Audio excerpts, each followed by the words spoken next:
शूटच्या निमित्तानं वरचेवर पुण्याला जाणं होतं। मग असंच एक दिवस खास सुट्टी घेऊन पुण्यातील एक जागृत देवस्थान पाहायला आम्ही निघालो। अर्थातच पुण्यातल्या जंगली महाराज रोड इथं वसलेलं पाताळेश्वर महादेवाचं मंदिर। हा संपूर्ण रोड आहे तो जंगली महाराजांचा आहे आणि जंगली महाराजांचं हे मंदिर आणि त्याच्या पुढे पाताळेश्वर महादेवाचा हा सुंदर असा परिसर तुम्ही पाहू शकता। वनभोजन करता येईल इतपत सुंदर असं हा संपूर्ण परिसर आहे आणि माझ्या मागे असणारं हे इतकं मोठं अजस्त्र असं वडाचं झाड गेले अनेक वर्षाची आणि अनेक गोष्टींची साक्ष देतो। त्यानंतर हे देवीचं छोटंसं देऊळ आहे, त्याचं दर्शन घेतलं आणि आम्ही पुढे पाताळेश्वर महादेवाला निघालो आणि खाली उतरून हा पाताळेश्वर महादेवाचा सुंदर प्रांगण आणि हा नंदीचा भव्य असा सभा मंडप हे संपूर्ण काम दगडानं केलं होतं। काही ठिकाणं पडझड झाली होती, मात्र तरीही एक वेगळीच ऊर्जा आणि एक वेगळाच मनाला शांतता देणारा हा संपूर्ण परिसर होता।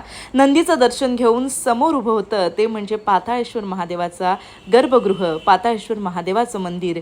एक वेगळीच ऊर्जा देणारं, एक वेगळाच तेज आपल्या चेहऱ्यावरती निर्माण करणारा असं हे महादेवाचं रूप तुम्हीही पाहू शकता। मन प्रफुल्लित करणारं आणि मनाला एक वेगळ्याच धुंदीत घेऊन जाणार होतं।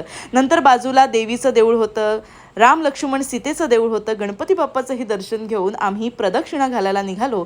मात्र हा संपूर्ण परिसर तुम्ही बघताय, संपूर्ण दगडाचं कोरीव असं काम केलं होतं आणि एक वेगळीच ऊर्जा, एक वेगळी शांतता देणारा हा संपूर्ण परिसर होता। प्रदक्षिणा घालत असताना असं छोटं छोटं कोरीव काम केलेलं आम्ही पाहत होतो। या लेणीमध्ये वेगवेगळ्या ठिकाणी कोरीव काम केलेलं आहे, मात्र मी चुकत नसीन तर ते अर्धवट आहे। जसं तुम्ही बघता या भिंतीवरही एक प्रतिकृती आहे, मात्र ती अर्धवट आहे। त्यामागचं काय कारण आहे ते अस्सल पुणेकरांनी आम्हाला नक्की सांगावं। बाकी अशा प्रकारे एकदम तेजस्वी असं आमचं हे महादेवाचं दर्शन झालं।